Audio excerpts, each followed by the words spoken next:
এই বৃষ্টির সন্ধ্যায় যদি হাতে গরম গরম এক প্লেট স্ন্যাক্স চলে আসে তো কার না ভালো লাগে বলো তো।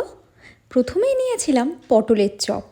আমি তো এই প্রথম ট্রাই করে দেখলাম, আমার তো খুব ভালো লাগলো। সেই সাথে ছিল টমেটোর চপ, ভিতরে টমেটো আর আলু স্টাফিং, অসাধারণ খেতে। তারপরে ছিল পেঁয়াজি, আমাদের সকলের পছন্দের। সেটাও এক কামড় নিয়ে দেখলাম, বেশ সুন্দর খেতে, আমার তো খুবই ভালো লাগলো। তারপরে ছিল চিকেন পকোড়া। চিকেনের একটা বাইট নিয়ে দেখলাম, ভিতরে চিকেন ভরপুর, কোনো কথাই হবে না জাস্ট।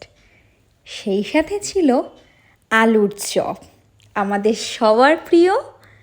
আলুর চপের জাস্ট অসাধারণ ছিল, কোনো তুলনা হবে না। সব শেষে ছিল বেগুনি, যার কোনো গুণ নেই বলে। তো বেগুনের স্টাফিংও ভরপুর, আমার তো খুবই ভালো লাগলো। তোমাদের মধ্যে কার কোনটা প্রিয় অবশ্যই কিন্তু কমেন্টে জানাবে। আর সেই সাথে ছিল একটা চানা, আমি তো এই প্রথম এরকমভাবে ট্রাই করলাম, বেশ ভালোই লাগলো খেতে।